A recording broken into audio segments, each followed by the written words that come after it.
Dae-ho woke up early on his first day of classes. His stomach felt tight with worry. He checked his schedule again. Advanced Quantum Metaphysics. He said out loud. But I'm a regular physicist. This is way beyond my level. Tae-young was already awake and getting dressed. I told you they put you in the hardest track. They want you to fail. Dae-ho took a deep breath. Then I won't fail. The classroom was large, with seats arranged in a circle around a central platform. Most seats were already taken when Dae-ho arrived. He spotted Jae-yun and sat next to her. "Ready for your first class?" she asked. "Not really. I don't even know what quantum metaphysics is." "It's the study of how thought influences reality at the quantum level," Jae-yun explained. "Most species learn the basics as children." Before Dae-ho could reply, the professor entered. Professor Excel was tall and thin with gray skin. His head was much bigger than a human's, with 3 large eyes. "Welcome, students," Professor Excel said. "Today we will explore the principles of thought-matter interaction." His eyes found Dae-ho. "Ah, our human visitor. I understand your species still believes in completely separate mind and matter." "How primitive." Some students laughed. Dae-ho's face felt hot. Perhaps the human would like to demonstrate his understanding. Professor Excel continued. A complex equation appeared in the air above the central platform. "Please solve this simple problem." Dae-ho stared at the equation. It looked nothing like any math he had studied. Symbols floated and changed as he watched. I don't recognize this format," he admitted. "Of course not," Professor Excel said. "Your species is barely past basic calculus, yet you were placed in my advanced class. Curious. Give him a chance." Jae-yun said. "The equation is still solvable using his methods." Professor Excel's middle eye narrowed. "Very well. Come down to the platform, human." Dae-ho walked down slowly. All eyes watched him. He felt like he might throw up. But once he stood before the equation, something strange happened. The symbols seemed to shift, not in reality, but in his mind. He began to see patterns that made sense to him.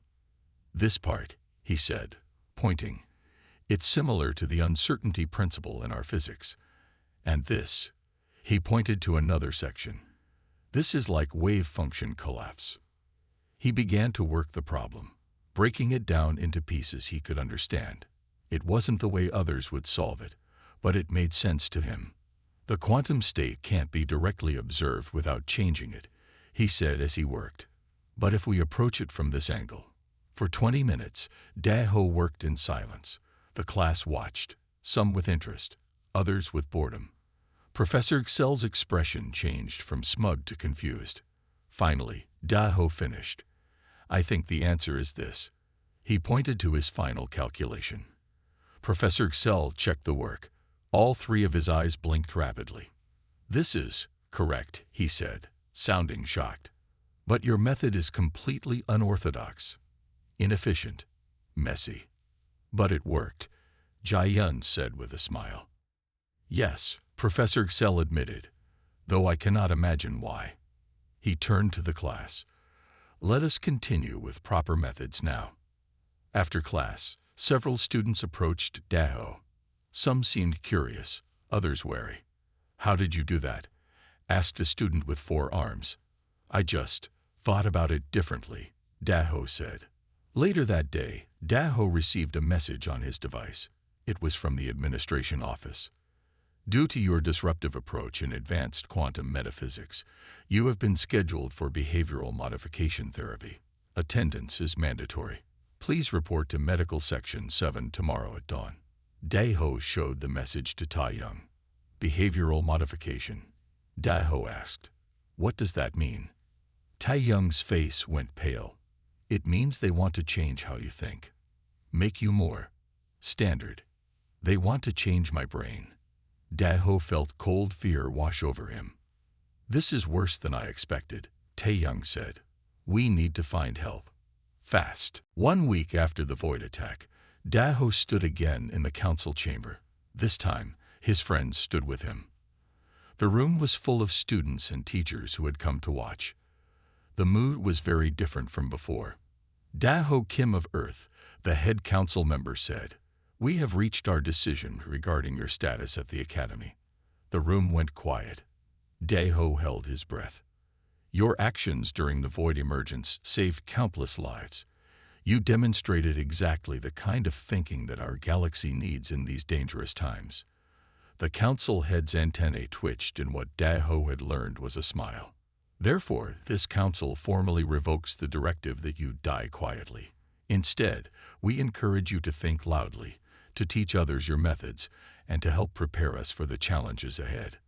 Cheers erupted from the students. Jai Yun squeezed Daho's hand.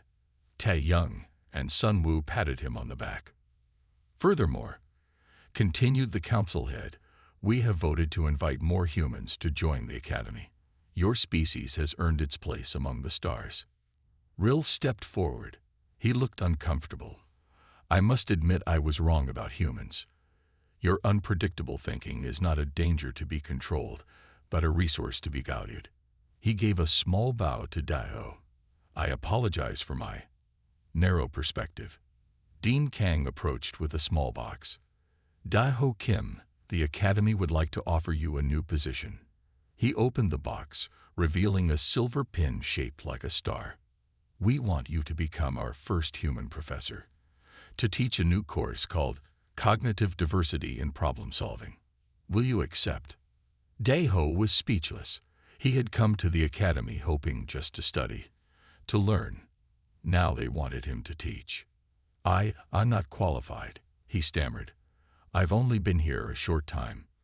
"That is precisely why you are qualified," Professor Excel said, joining them. "You see things the rest of us miss because we have been taught to think in only one way." "You won't be alone," Dean Kang added. "Jai Yun, Sun Woo, and Tae Young will be your teaching assistants if they agree." His friends nodded eagerly. "Then, yes, I accept," Daho said. The audience applauded. Students of all species came to congratulate him. Some who had avoided him before now wanted to ask questions about Earth and humans. Later that evening, Daho and his friends celebrated in their secret meeting place with the freethinkers. "I can't believe how much has changed," Daho said. "A week ago, they wanted to change my brain. Now they want me to teach others to think like me." The void attack scared them. Sun Woo said, "Fear can make people reject what's different, but it can also make them embrace new ideas when nothing else works." "I heard the council is already talking to Earth governments," Tae Young added. "They want to establish official contact. Your world won't be isolated anymore." "What will you teach first in your new class?" Jai Yun asked. Daho smiled. "That there's never just one right way to solve a problem. That diversity of thought is our greatest strength against the unknown." 3 months later, Daho stood at the arrival platform. A portal opened, and a young woman stepped through. She looked confused and a little scared, just as Daho had been on his first day. "Welcome to the Galactic Academy," Daho said, extending his hand. "I'm Professor Kim. You must be the new student from Earth." She nodded, looking around with wide eyes at the alien beings walking past. "They told me there was another human here. They said you'd help me adjust." Daho smiled. "That's right. And don't worry about the welcome message you received." "You mean the part that said, 'Please die quietly'?" she asked. "We've changed that policy," Daho replied. "Our new motto for humans is a bit different." He handed her a student pin. It was shaped like a star with words engraved around the edge. Asterisk asterisk, well COMNI to Galactic AKADMY. Human. Please think LOUDLY asterisk asterisk. The end. Daho Kim sat at his small desk in his apartment in Seoul. Rain tapped on the window as he looked over his rejected research papers. Again. 3 years of work, and no one cared. He sighed and rubbed his tired eyes. His phone buzzed. Probably his mother asking if he had found a real job yet. He picked it up without looking. "Hello." Daeho Kim. The voice spoke perfect Korean, but something about it felt strange. Yes, that's me. My name is Ril. I represent the Galactic Academy. You have been selected. Daeho laughed. Very funny. Who is this really? This is no joke, Dr. Kim. Please check your computer. As if on cue, his laptop screen changed. His desktop disappeared. New images filled the screen. Stars, planets, massive structures floating in space, and strange creatures that didn't look human at all. What is this? Daeho's mouth felt dry. The truth, Dr. Kim. Earth has been watched for centuries. Your species is not alone. The Galactic Academy is the finest learning center in the Milky Way, and you are the first human ever invited to attend. Daeho stared at the images. Part of him waited for friends to jump out and yell surprise. But deep down, he knew this was real. Why me? I'm nobody. My work is ignored even at my own university. That is precisely why. Your approach to quantum physics is unusual. Your species thinks differently. Most of the time, this is a problem. But occasionally, it is valuable. The screen changed again, showing a massive space station. It looked like a giant metal flower with thousands of lights. The Academy, Ril said. Your new home, if you accept. Accept? Of course I accept. Daeho stood up, knocking over his chair. When do I start? How do I get there? Calm yourself, human. Ril's voice cooled. This is exactly the behavior we worry about with your kind. Your acceptance comes with conditions. The screen changed again. Words appeared in large red letters. Asterisk asterisk, welcome to Galactic Academy. Human. Please die quietly asterisk asterisk. Daeho blinked. Die quietly. What does that mean? It means adapt, conform, do not disturb. Your species is seen as primitive and dangerous. Most galactic citizens wanted humans banned forever. You are an experiment, Dr. Kim. Your success or failure will determine if other humans ever join galactic society. Daeho sat back down slowly. No pressure, then. 3 days from now, go to Bukansan National Park. Hike to the North Peak alone. Bring only what you can carry in one bag. Tell no one where you are going.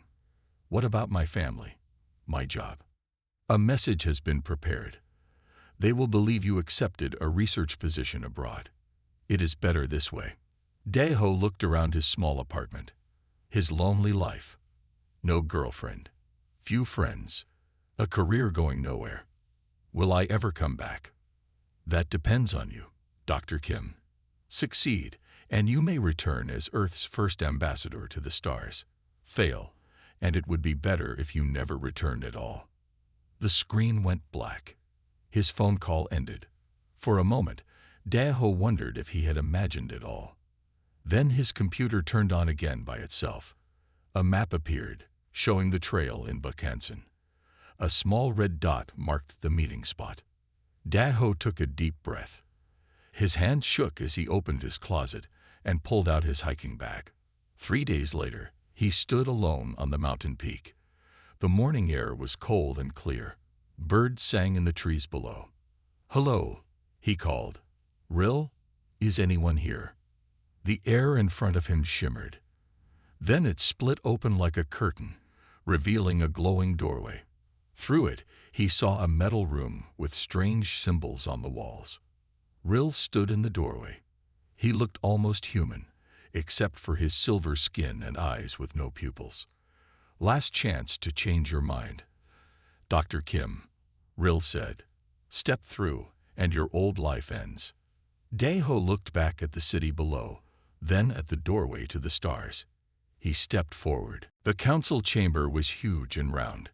Tall windows showed the stars outside. 7 council members sat at a high table. They were different species, but all looked old and serious. Daeho stood in the center of the room.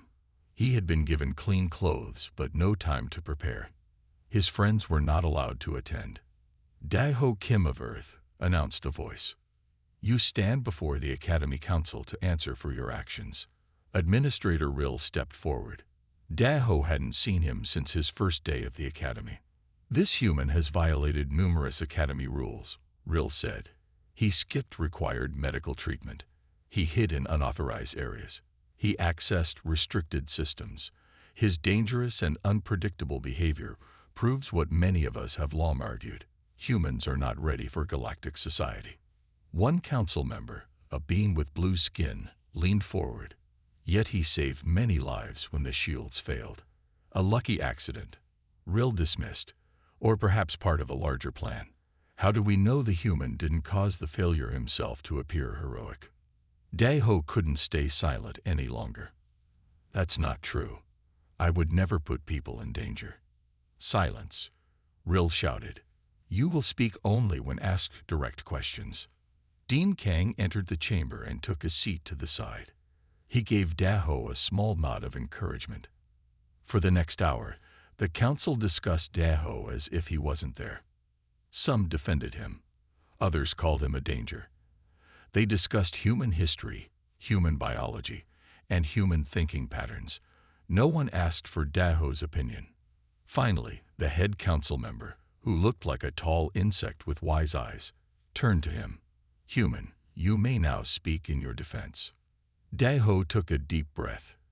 He had thought all night about what to say. I could defend my actions. I could explain why I broke the rules.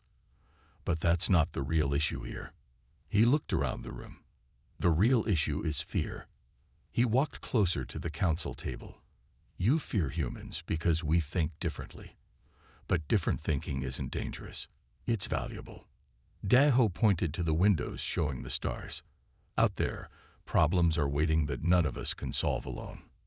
The void is coming back. You know this. That's why I'm here. He turned to face Rill. I studied at the Academy for only a short time, but I've learned something important. Your teaching methods eliminate creative thinking. Students are taught there is one right way to solve each problem. One right answer. Several council members shifted uncomfortably. That's how you maintained order, Daho continued. But it's not how you find new solutions to new problems. He paused. It's not how you defeat the void. Daho pulled out a small device Jai Yun had given him before his arrest. He activated it, and a hologram appeared showing his solution to Professor Xell's equation. This is how I solved the quantum problem. It's messy. It's different. But it worked. He showed another image. And this is how we fixed the shields when the standard methods failed. The council studied the images with interest. Humans don't think better than other species, Daho said. We just think differently. We make connections others miss. We try approaches others dismiss. Sometimes we fail, but sometimes we find solutions no one else can see. The head council member's antenna twitched. And you believe this justifies breaking our rules? No, Daho replied honestly. Breaking rules was wrong. I'm sorry for that. But changing how I think just to fit in, that would be even more wrong. Not just for me, but for everyone the void threatens. The chamber went quiet. Then Dean Kang stood up. I move that we vote on the human status, he said. Not just his punishment, but on the larger question. Do humans belong in galactic society? The council members looked at each other. Then the head member nodded. We will deliberate. This tribunal is adjourned. As guards led Daho out, he saw the council already in deep debate. His future, and possibly humanity's, hung in the balance. The trip through the portal made Daho feel sick. His body stretched and squeezed in ways that shouldn't be possible. When it stopped, he fell to his knees on a cold metal floor. First portal travel is always unpleasant, Rill said, not offering to help him up. You'll get used to it. Daho stood slowly and looked around. They were in a small room with metal walls. One wall was clear glass, showing the blackness of space outside. Stars shined brighter than he had ever seen them. Is this the Academy? Daho asked. This is just the arrival area. Rill pressed his hand to the wall, and a door opened. "Follow me." They walked down a long hallway. Daho saw strange creatures walking past. Some had 4 arms. Others had scales or fur. One floated above the ground like a jellyfish. They all stared at Daho as if he were a zoo animal. "Why are they looking at me like that?" Daho whispered. "Humans have a reputation," Rill said. "Violent, unpredictable, dangerous. That's not fair. We're not all like that." "Perhaps not, but it will be your job to prove it." They entered a large room filled with hundreds of new students. Beings of all shapes and sizes stood in groups, talking and laughing. But when Daho entered, many went quiet. Some moved away. "Your room is in section 12, Rill said, handing him a small metal card. "Your roommate is waiting. He will help you adjust." "Roommate? I thought I was the first human here." "He is not human, but he will look familiar to you." With that, Rill turned and left Daho alone in the crowd. Daho felt lost. He didn't know where to go or what to do. A tall blue creature bumped into him and hissed. A group of small furry beings pointed and whispered. He finally found his way to section 12. When the door to his room opened, he was shocked. A young man who looked completely human sat on one of the beds. He had black hair and looked Korean, just like Daho.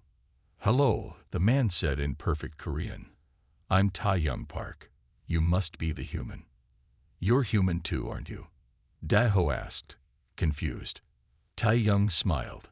"Not exactly. My ancestors were humans, taken from Earth about 5,000 years ago. My world is called New Seoul. We look human, but we've changed over time." Daho sat down on the empty bed. "This is all too much." "I understand. I requested to be your roommate because I thought seeing a familiar face might help." Tae-young handed him a small device. "This is your schedule. Classes start tomorrow." Daho looked at the device. Strange symbols flashed across the screen. "I can't read this," he said. "Oh, right. You need this." Tae-young handed him a small metal disc. "Put it behind your ear. It's a language implant." Daho hesitated, then placed the disc behind his ear. It stuck to his skin and felt warm. Suddenly, the symbols on the screen changed to Korean. "Amazing," Daho said. "You should know," Tae-young said, his voice turning serious. "The Academy has put you in the hardest program track. They don't expect you to succeed. Why would they invite me just to watch me fail? Some believe humans should join Galactic society. Others think you're too dangerous. Your performance here will decide which group is right." Later that day, they went to orientation. The main hall was enormous, with a ceiling that looked like the night sky. The dean, a tall being with 6 eyes, welcomed everyone. "This is a historic year," the dean said. "For the first time, we welcome a student from Earth." All eyes turned to Daho. Some looked curious. Others looked angry or afraid. After the ceremony, most students avoided him. But one approached. She looked almost human, except her skin glowed with a soft blue light.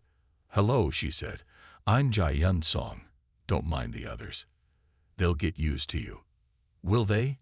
Daho asked. "Maybe. Or maybe you'll show them why they should be afraid." She smiled. "I look forward to finding out which." Daho spent 3 days hiding with the freethinkers. He slept on an old couch and learned secret paths through the academy. Sunwoo taught him how to avoid security sensors, and Jae-yun helped him study for his classes from a distance. On the 4th day, everything changed. Daho was eating breakfast with Tae-young when the lights flickered. Then they went out completely. "Power failure?" Daho asked. "That shouldn't be possible," Tae-young said. "The academy has multiple backup systems." Emergency lights came on, bathing everything in red. A voice came over the speakers. "Attention all students and staff. The defense shield system has failed. A meteor shower has been detected on approach. All persons must move to inner safety zones immediately." The freethinkers rushed around, gathering supplies. "How bad is this?" Daho asked Sunwoo. "Very bad. Without shields, even small meteors can damage the station. Large ones could break through the hull." His face was grim. "Thousands could die." Jae-yun ran to them, holding a portable screen. "The main problem is in the central core. All remote access is locked down." "Can't they fix it manually?" Daho asked. "The central core is restricted. Only high-level staff can enter," Tae-young explained.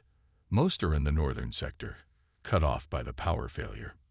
Daho looked at the map on Jae-yun's screen. Something caught his eye. "These patterns in the system failure. They're not random," he said.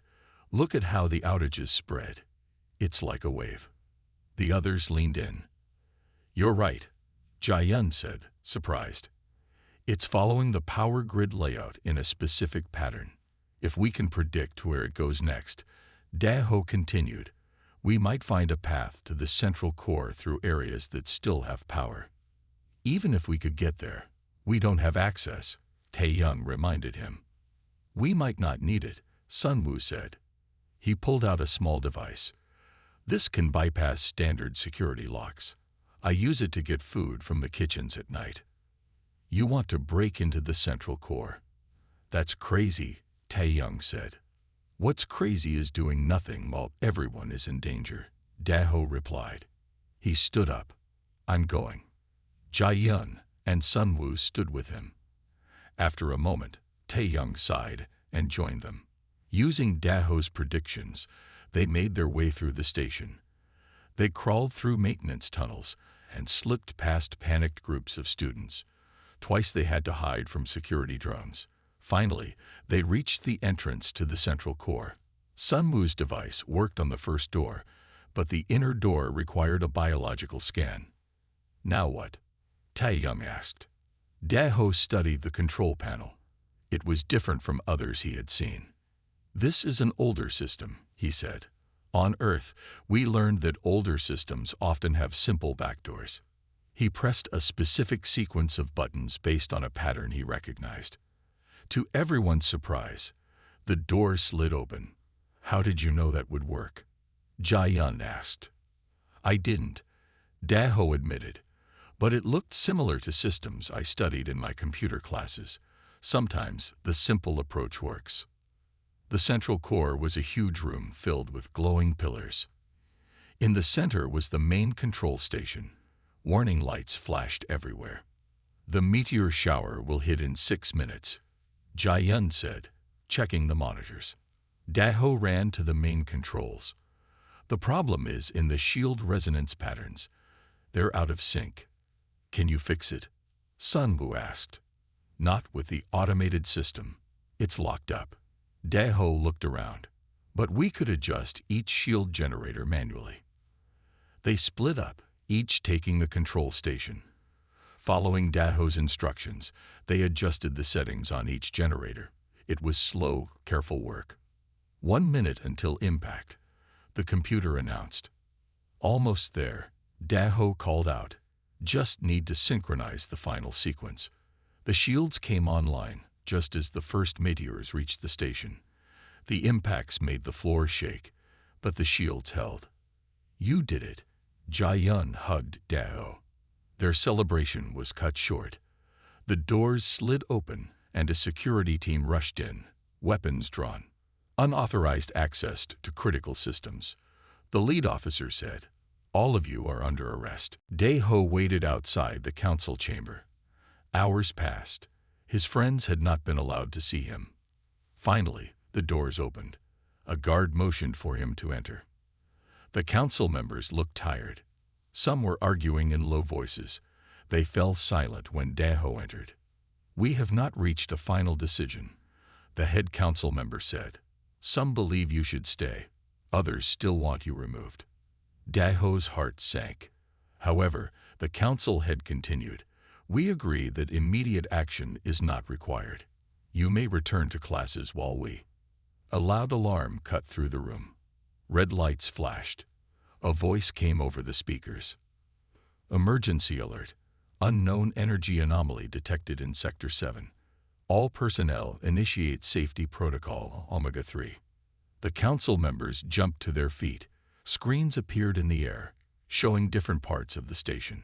One screen showed a dark, swirling cloud forming near the Academy's power center. "The void," whispered one council member. "It's here already." "Impossible," Rill shouted. "Our prediction showed we had years before it reached this sector." Dean Kang rushed to the screens.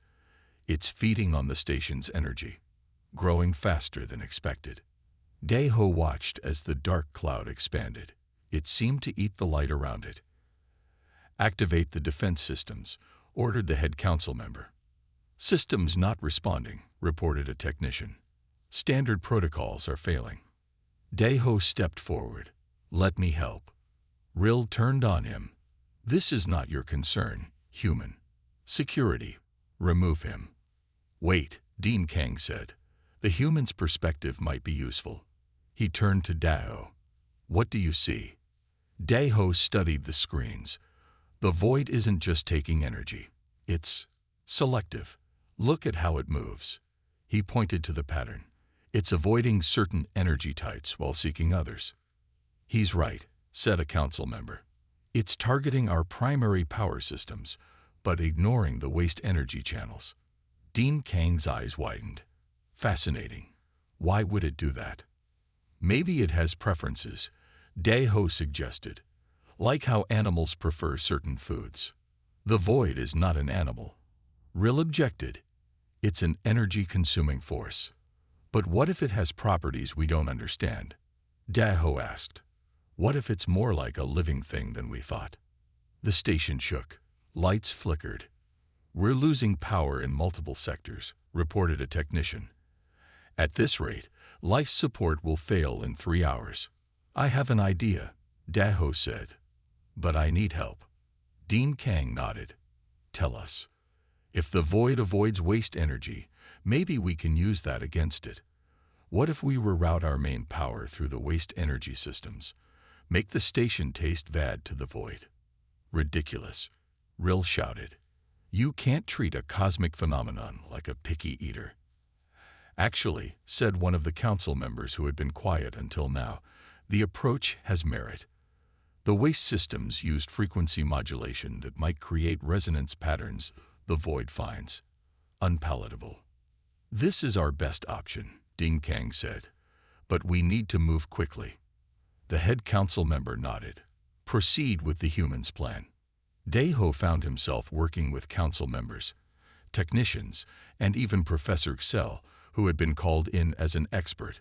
They needed to reconfigure the entire power grid of the station, while systems were failing around them. "This shouldn't work," Professor Xell muttered as they worked. "It goes against all standard energy principles." "Sometimes the standard approach isn't enough," Daeho replied. Jia-Yun, Sunwoo, and Tae-Young were allowed to join the effort. Each took a different section of the station, following Daeho's plan. The station shook more violently. The void grew larger, darker. "Ready?" Daeho asked. Everyone nodded. "Activating now," Dean Kang said. The lights went out completely. For 3 long seconds, everything was dark and silent. Then the emergency lights came on. The screen showed the void cloud shrinking, pulling back. "It's working," Jia-Yun shouted. The void retreated further, as if the station now tasted bad to it. Soon it was just a small dark spot, and then it was gone. Cheers erupted around the room. Even Rill looked impressed. "You did it, Daeho," Dean Kang said. "You saved us all." "I'm not going to let them change my brain," Daeho said, pacing around their small room. "Then you need to hide," Tae-Young replied. "If you miss the appointment, they'll send security to find you." "Hide where?" "I don't know this place at all." Tae-Young checked that the door was locked. He lowered his voice. "There are places in the academy that don't appear on official maps. Places where students go when they need to disappear for a while. You know about these places." Tae-Young nodded. "I know someone who can help, but we need to leave now." They slipped out of their room when the hallway was empty. Tae-young led Dae-ho through service corridors and maintenance tunnels. They climbed down ladders and squeezed through narrow spaces. Finally, they reached a door hidden behind a large air filter. Tae-young knocked in a specific pattern. 3 quick taps, too slow. The door opened. A young man who looked part human stood there. His skin had a slight green tint, and his eyes were larger than normal. "This is the human?" he asked, looking at Dae-ho. "Yes," Tae-young said. "Sunwoo, this is Dae-ho. He needs a place to hide." Sunwoo stepped aside. "Come in, quickly." Inside was a large room filled with mismatched furniture. About a dozen students of different species sat around, talking or working on devices. They all looked up when Dae-ho entered. "Everyone," Sunwoo announced, "this is Dae-ho, the human student. The administration wants to modify him because he solved a problem his own way." A ripple of concerned murmurs spread through the room. "It's starting again," said a blue-skinned student with antennae. "They always fear what they don't understand," added another. Dae-ho looked around, confused. "What is this place? Who are you all?" Sunwoo smiled. "We call ourselves the Free Thinkers, students who believe the Academy's methods are too rigid, too controlling." Sunwoo is half Taraxian, Tae-young explained. "His people are known for their creativity. The Academy has tried to correct him several times. They want us all to think the same way," Sunwoo said, "to follow the same rules and patterns. But that's not how progress happens." He led Dae-ho to a table where Jae-yun sat. She looked surprised to see him. "You're part of this group too?" Dae-ho asked her. She nodded. "I joined last year. The professors didn't like how I approached energy transfer theories." Sunwoo sat down with them. "Dae-ho, do you know why humans are really considered dangerous? Because we're violent, unpredictable." "No, because you think differently. The official reason is that humans are too aggressive, too emotional. But the real reason is that human minds make connections that other species don't. You see patterns we miss. You take logical leaps that surprise us." "That doesn't sound dangerous," Dae-ho said. "It is to those in power," Sunwoo replied. "New ideas challenge old systems. Different perspectives threaten those who benefit from things staying the same. What Professor Excel didn't tell you," Jae-yun added, "is that your solution to the equation was not just correct, but elegant in its own way. You found a path no one had seen before." And that scared him. Sunwoo finished. Another student rushed into the room. "Security is searching all student quarters. They're looking for the human." Sunwoo stood up. "You can stay here for now, Dae-ho, but we need a better plan. The Academy won't just let you go." "What do they do to students who refuse modification?" Dae-ho asked. The room went quiet. "Best case, expulsion," Tae-young said. "Worst case, memory wipe and reprogramming." Dae-ho felt sick. "I came here to learn, not to be changed into something else." "Then you'll need to learn different lessons than what's in the official curriculum," Sunwoo said, "starting with how to survive in a system that fears what makes you special." Jae-yun touched Dae-ho's hand. "Your human perspective isn't a weakness to be fixed. It might be exactly what the galaxy needs right now." Dae-ho sat alone in a small white room. After their arrest, the group had been separated. He had no idea where his friends were. The door slid open. A tall man with silver hair entered. He looked almost human, except for his eyes, which were a deep purple color. "I am Dean Minho Kang," he said, sitting across from Dae-ho. "Do you know why you're here, human?" "Because I broke into the central core," Dae-ho said.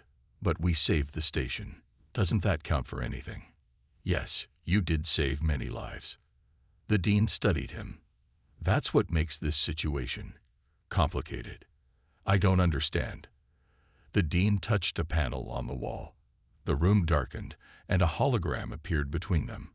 It showed strange ships attacking planets. This is footage from the last Void War, over 10,000 years ago, Dean Kang said. The Void is not just an enemy. It is an entity that feeds on energy. It nearly destroyed all life in the galaxy. What does this have to do with me? Daho asked. The Void was finally stopped with help from a species that could think in ways others couldn't. The Dean paused. Your ancestors, Daho, humans. Daho stared at the hologram. But you said the war was 10,000 years ago. Humans were barely building pyramids then. The humans who helped us weren't from Earth. They were taken from your planet much earlier by other races for study, just as you were brought here. The Dean sighed. After the war, those humans were removed from galactic society. Removed? You mean killed? Somewhere. Others were sent to isolated planets, their technology taken away. The Council feared them too much to let them remain. Daho felt cold. And now you're doing the same to me. Not exactly. The Dean leaned forward. Signs of the Void's return have been detected. Some on the Council believe we need humans again. Others think it's too dangerous to involve your kind. Your invitation to the Academy was a test, Daho. A test to see if humans could be useful without being a threat. A test I'm failing, apparently. On the contrary, you've proven remarkably adaptive. You solved problems in ways our best minds didn't consider, including saving the station from a meteor shower that was not entirely natural. Daho's eyes widened. The shield failure wasn't an accident. It was a test within a test, arranged by certain council members who wanted to see how you would respond under pressure. The Dean's face showed disgust. They didn't expect you to actually fix the problem. Many lives could have been lost. That's insane. Why would they risk so many people? Fear makes people do terrible things, Daho. And humans have always made other species afraid. The Dean stood up. You should know that the Academy is divided over you. Some want you expelled immediately. Others see your potential. I am among the latter group. What about my friends? They only helped me. They broke rules too, but their punishment will be light. The Dean walked to the door. You, however, face a more difficult path. The full Academy Council will decide your fate tomorrow. What will happen to me? That depends on you.